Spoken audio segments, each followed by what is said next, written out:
Selanjutnya di sini adalah nilai kebaikan dan kesesuaian dengan profil pelajar Pancasila. Di sini adalah dimensi, ada 6 dimensi profil pelajar Pancasila.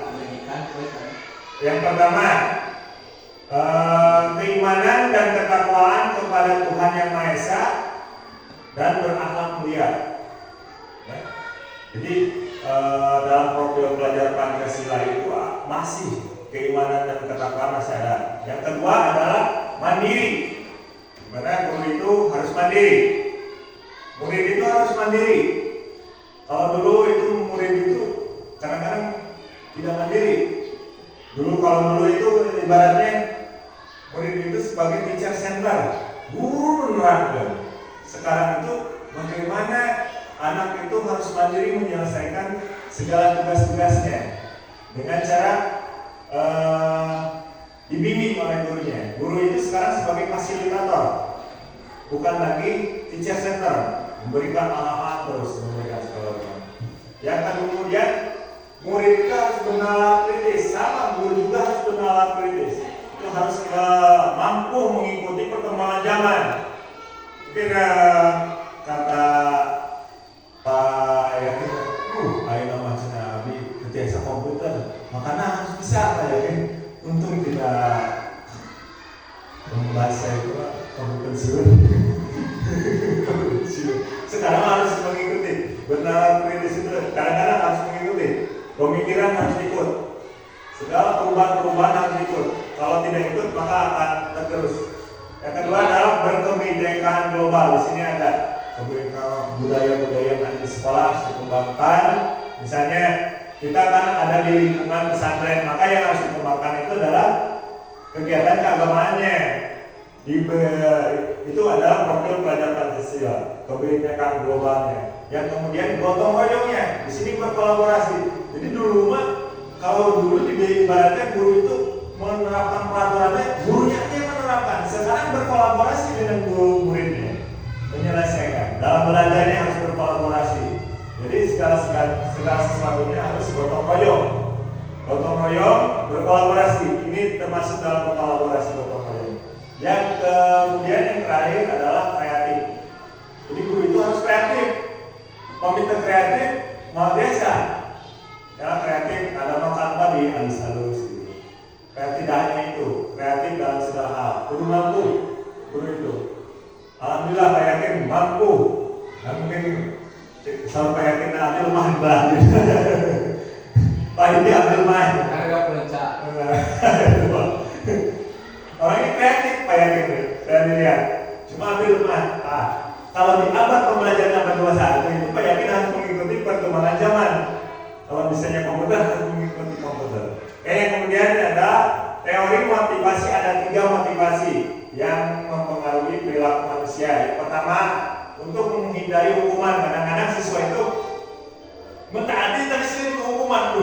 Pak Yakin dikasih kita bersama. Siap. Yang kedua adalah untuk mendapatkan penghargaan. Iming-iming berita. Ayo sana melarang kamu baik penghargaan ayo. Biar. Jadi motivasinya internal. Ya, internal untuk mendapatkan apa? Imbalan atau pujian. Yang ketiga adalah untuk menjadikan orang yang kita inginkan dengan cara menghargai diri kita sendiri, yaitu berdasarkan nilai-nilai yang kita percayai, motivasi eksternal. Ya. Terus kemarin kudu ayat dalam diri yang ketiga itu kudu ayat dalam diri budak. Ulah tergantung karena hati ya. Siapa banyak yang hukuman misalnya. Siapa pada disungguh misalnya. Keren-keren. Yang kemudian adalah dari motivasi ekstrinsik ke motivasi intrinsik. Ya, dulu motivasi eksternal itu seperti nilai atau pujian. Sekarang itu pembelajaran diarahkan untuk memenuhi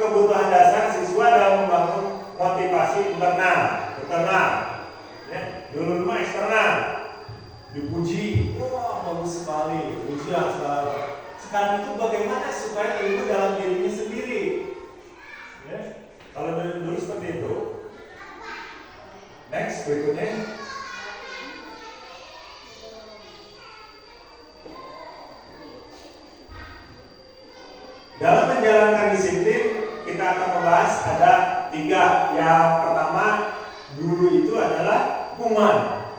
Kata-katanya hukuman atau sanksi. Dulu hukuman.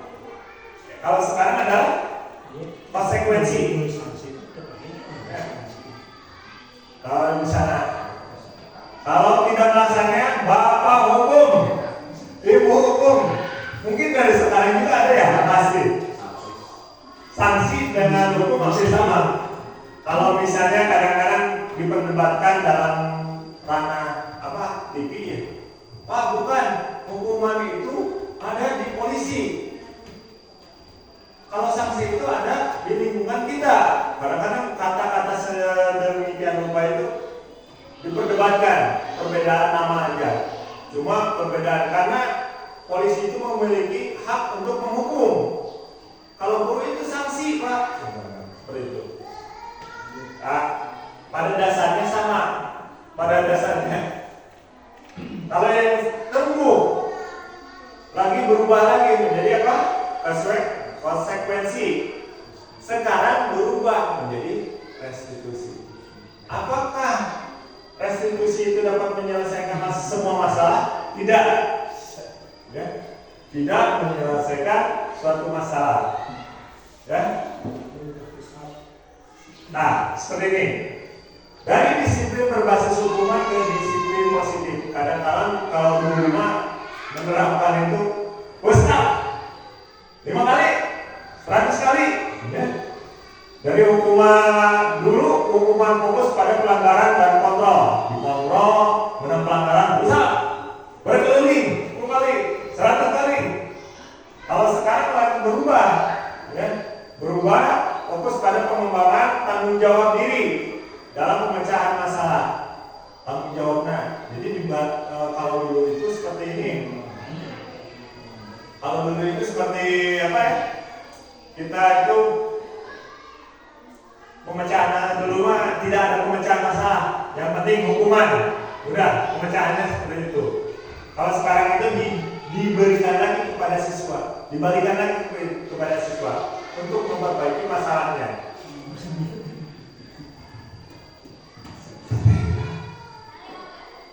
Oke. Dari disiplin di sini adalah disiplin berbasis konsekuensi ke disiplin positif. Berubah lagi dari tadinya hukuman kemudian konsekuensi. Konsekuensi itu tidak jauh lah, hampir sama dengan hukuman. Konsekuensinya yang tidak melaksanakan ambil pungut sampah yang ada di lapangan. Sebenarnya kata-katanya itu berbeda tapi sama, hukuman-hukuman saja gitu. Karena tadi maka fisik kebanyakan yang dari hukuman. Sekarang mungkin fisik juga ada, tapi memperhalus sedikit. Konsekuensinya seperti itu. Hadis pertama pungut sampah, yang kedua menulis satu buku, satu lembar. Yang ketiga itu sering terjadi ya ketika kita waktu sekolah. Kemudian menuliskan pekerjaan yang ada di bor, seluruhnya harus dikerjakan. Kalau tidak, mentaati peraturan yang ada di kelas. Ya, seperti itu. Next. Sekarang yang ketiga adalah hukuman sebagai solusi ke restitusi dan perbaikan. Sekarang lupa. Yang dulu hukuman, konsekuensi, sekarang ke restitusi. Di sini terjadi dialog antara murid dan guru, atau guru dan kepala sekolah. Guru dan kepala sekolah, atau kepala sekolah guru. Terjadi sekarang ada kesepakatan antara murid dan gurunya. Jadi dibuatkan kesepakatan. Pak, apakah segala bentuk pelanggaran itu dapat diselesaikan oleh restitusi? Tidak. Seperti apa? Narkoba? Tidak bisa direstitusi. Kadang-kadang tawuran tidak bisa direstitusi. Mungkin kita hanya sebagai guru membimbing siswa tersebut atau murid tersebut ke arah yang lebih baik. Misalnya narkoba itu berhubungannya dengan hukuman atau dengan polisi atau rehabilitasi, ya. Atau misalnya tawuran sehingga menimbulkan kematian dari kedua belah pihak. Jadi kalau misalnya restitusi itu saya lihat itu terjadi pada keyakinan kelas kita yang kita buat. Misalnya tidak boleh memakai sendal waktu pembelajaran dimulai. Nanti Anda pakai sendal, baru diadakan restitusi seperti ini. Baru kolaborasi. Katanya dibuatkan restitusi oleh siswa. Benar akan dilanggar seperti dulu tersebut. Jadi harus dibuatkan dulu keyakinan kelasnya. Apa itu keyakinan kelas? Tadi bahasnya keyakinan kelas itu sama. Kalau dulu itu peraturan kelas. Peraturan kelas. Kalau sekarang keyakinan kelas. Bedanya kalau peraturan kelas itu dibuatkan oleh satu pihak. Sekarang dibuatkan oleh kedua pihak. Next. Restitusi di sini terbagi dari dua, yaitu membuat keyakinan kelas, kedua membuat keyakinan sekolah. Jadi pertama dibuatkan keyakinan kelas dulu, antara misalnya kalau di SD Tanjung misalnya dari kelas 1 sampai kelas 6 dibuatkan keyakinan, baru muncullah ke keyakinan sekolah. Dari hasil keyakinan kelas semua diambil keyakinan kelas. Jadi udah ada kesepakatan di setiap kelasnya, maka dibuatkan. Jadi tadinya, jadi terbentuklah keyakinan sekolah. Kalau tidak ada yang tidak sepakat gimana? Kalau tidak ada sepakat kan ada dari kelas. Di kelasnya misalkan. Di kelasnya. Tapi kita keyakinan kelas. Kita membuat kolaborasi. Kolaborasi dulu, Pak. Misalnya murid dengan guru. Keyakinan kelasnya. Apa keyakinan kelas yang mau kita buat hari ini? Tidak boleh pakai sendal, Pak. Kita buat, tulis. Tidak harus banyak-banyak, tidak harus apa? 20, 4 atau 5 juga cukup. Gitu. Kalau mereka itu menyebutkan 5, udah 5. Udah jangan sampai ditambah. Asal berdasarkan dirinya ingin berubah, kelakuan dirinya ingin berubah. Kalau ditawarkan boleh. Tapi kalau kan di sini ada kesepakatan kelas. Jadi mereka yakin di kesepakatan bersama, mereka yakin Bahasa aja yang belajar ya? ya bahasanya aja. Kalau dulu kan peraturan kelas, Peraturan kelas, keyakinan kelas. keyakinan kelas. Jadi kalau peraturan kelas itu kan dibuat oleh Pak Yakin misalnya sebagai guru. Dan 20 harus diikuti. Kalau sekarang enggak. Antara kita murid dengan guru itu harus berkolaborasi. Jangan dibuatkan misalnya 20 harus 4 juga nggak apa-apa, 2 juga nggak apa-apa. Asal mereka itu konsekuensi dengan keyakinan dia, 2 itu harus dilaksanakan. Seperti itu. Kalau misalnya ini udah terbentuk, dibuatkan yang ini. terus secara keseluruhan. Secara keseluruhan. Jadi berlaku Untuk semua. Seperti itu. Oke, next. Sebagai contohnya misalnya ini saling menghargai teman. Nah, kita sepakat. Dari anak dulu kita tawarkan, Pak, menghargai. Pak, tekan kieu dibuatkan. Ya. Membuang sampah pada tempatnya, Pak. Nah, dibuatkan, tulis, membuang sampah, tulis. Ya. Datang tepat waktu, pulang tepat waktu, sopan santun. Misalnya, kalau misalnya dengan guru ketemu atau dengan murid sopan santun, murid dengan murid bisa teman sejawatnya, sopan santun. Jadi dibuatkanlah seperti ini. Kalau dulu kan dibuatkannya oleh guru atau kepala sekolah. 20 kadang-kadang tinggal di disiplin daftar itu juga tinggal itu. Kalau mereka itu udah diciptakan oleh mereka sendiri, dia akan ingat apa yang terjadi. Next. Syarat dalam membuat keyakinan kelas.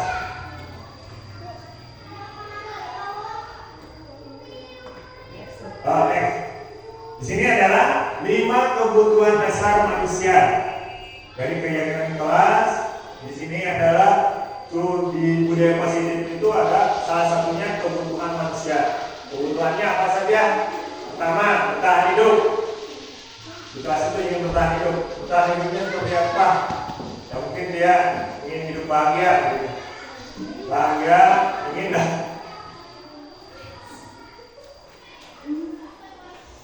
Jadi di sini mereka itu ingin belajar, ingin mendapatkan pembelajaran. Yang kedua adalah kasih sayang. Kadang-kadang gurunya punya kan guru pintar, kayak kalau murid pintar, atau misalnya dari murid ke dari guru kamu agak heran gitu tingkat SMA. Ya. Kalau misalnya kadang-kadang gurunya mau kadang-kadang mau tingkat SMA, kamu tentu Bandung pintar mana? Biasa guru gitu. Anu lalu masak kira namina teh. Anti Pak Puja. Oh ya, Puja.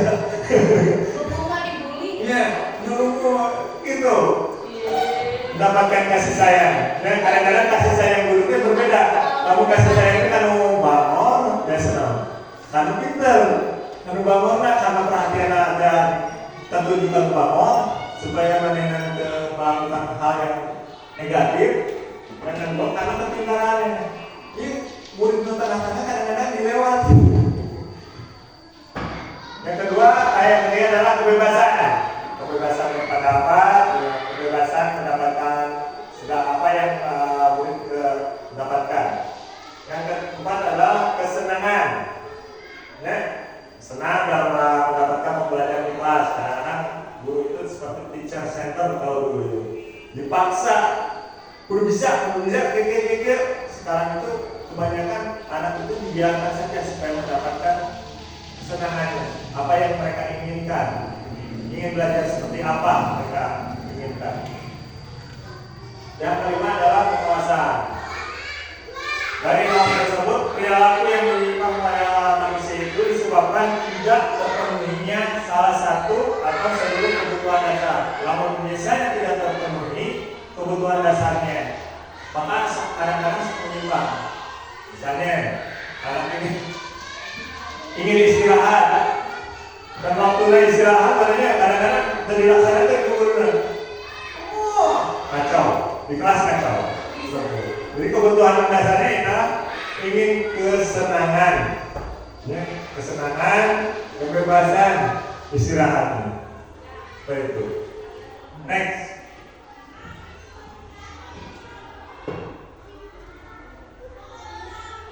Ketika ada perilaku murid yang menyimpang, maka hendaknya guru dapat mengontrol dan menerapkan posisi kontrol yang ideal. Jadi ketika ada yang menyimpang, maka diterapkan posisi kontrol yang ideal. Adapun macam-macam posisi kontrol antara lain penghukum. Guru itu kadang-kadang menjadi seorang penghukum. Si boy, kena cicing, dihukum, cicing mana? Dia, teman-teman ini beli lima balik. Ada juga pembuat rasa bersalah, bisa aku. Ya. Yang ketiga adalah sebagai teman. Yang keempat adalah pemantau. Yang kelima adalah manajer. Dari kelima tersebut, kira-kira posisi Bapak yang paling enak yang paling mana? Pemantau. Pak Yakin yang mana Pak Yakin?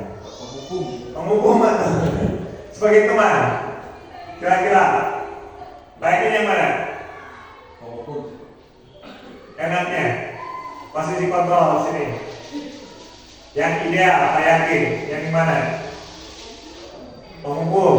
Bu Tita yang mana ya? Bu Tita yang mana? Teman.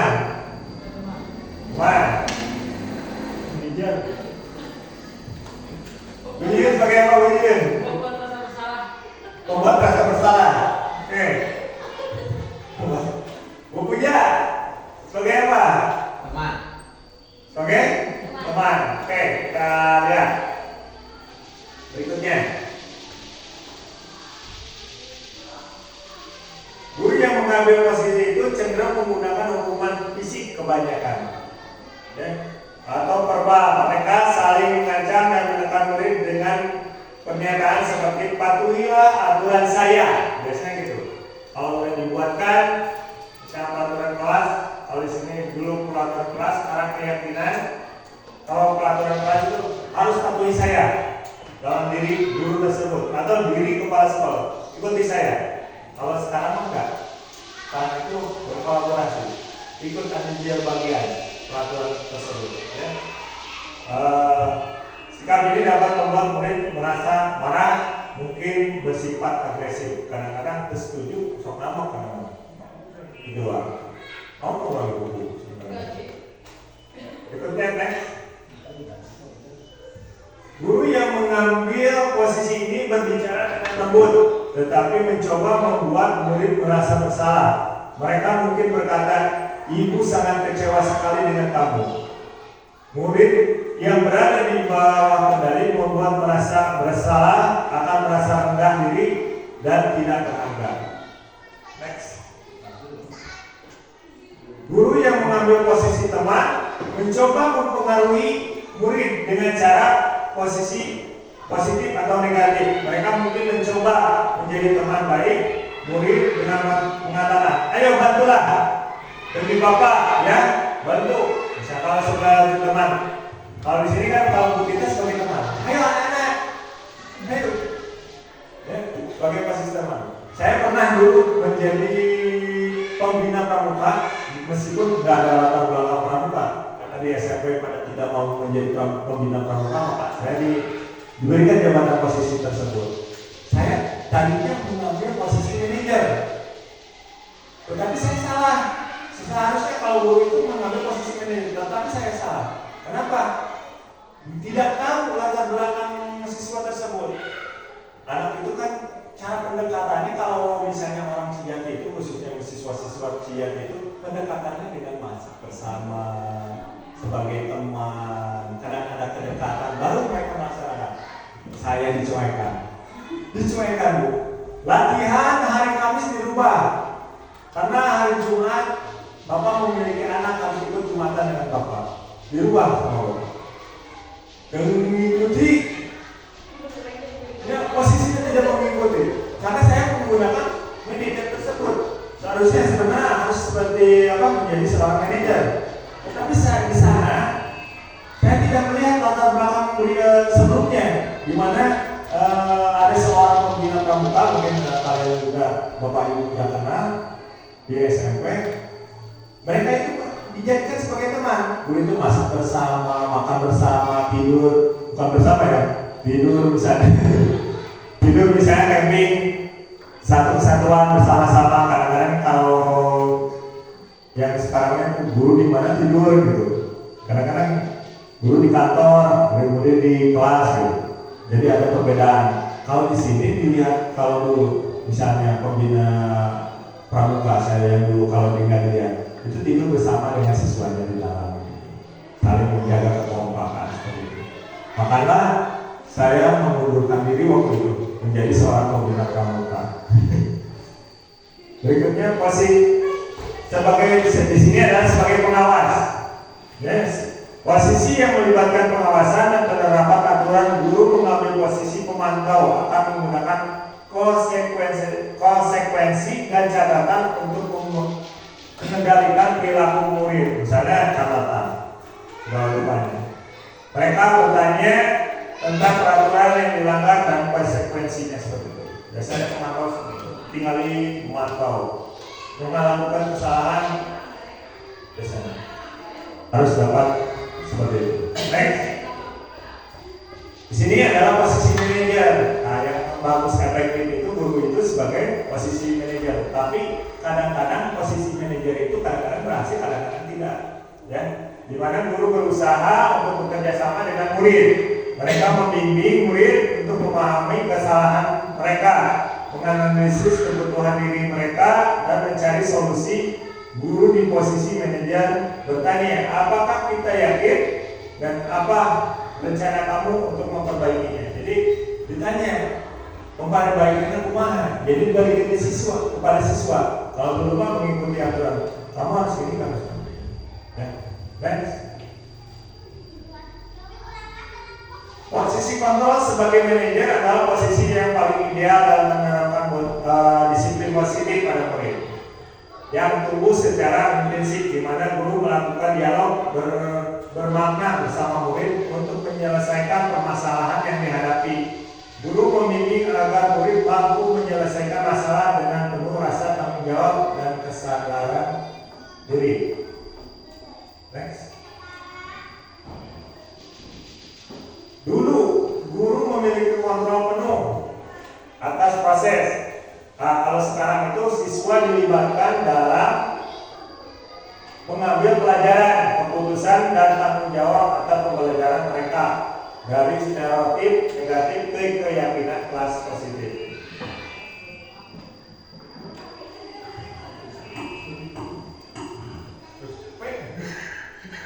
Iya, bosannya kecapean.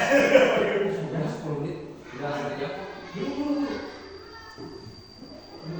Oke, next. Dulu persepsi negatif tentang kemampuan siswa yaitu mempengaruhi ekspektasi dalam melakukan guru.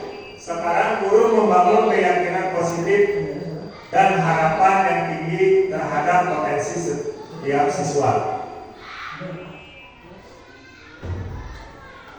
Di sini restitusi. Guru yang memposisikan diri sebagai manajer akan menjalankan tahapan segitiga restitusi.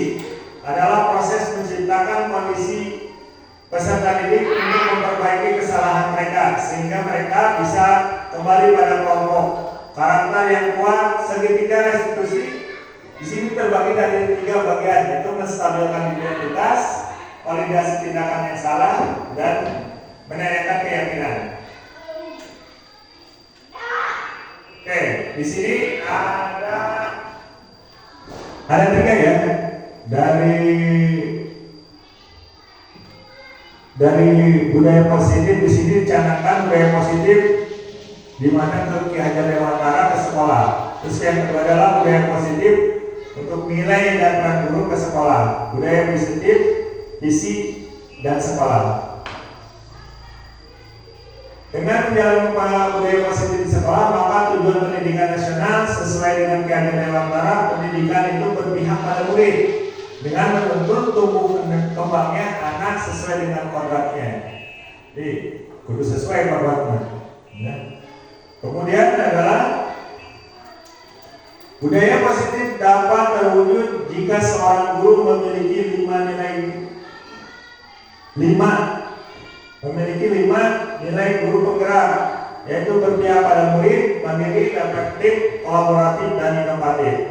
Disiplin positif dapat terwujud dengan melakukan kolaborasi antara semua siswa, warga sekolah, dengan adanya keyakinan sekolah dan kesepakatan bersama. Sekian dari saya. Assalamualaikum warahmatullahi wabarakatuh.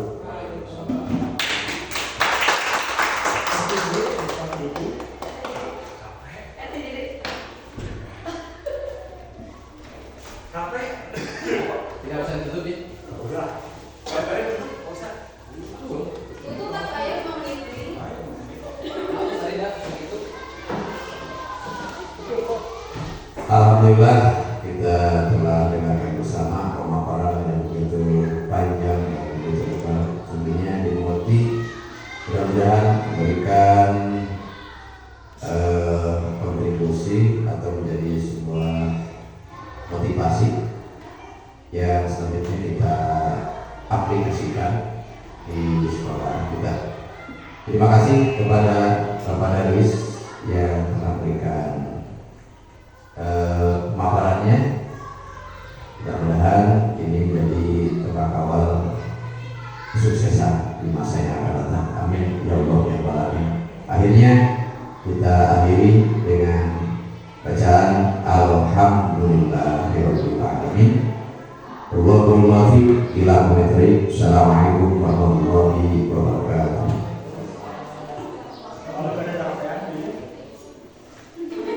Udah kayak lu gerak. Pak Ustadz, ayo Pak Ustadz ceramah dulu tuh. Biasa. Aduh. Apa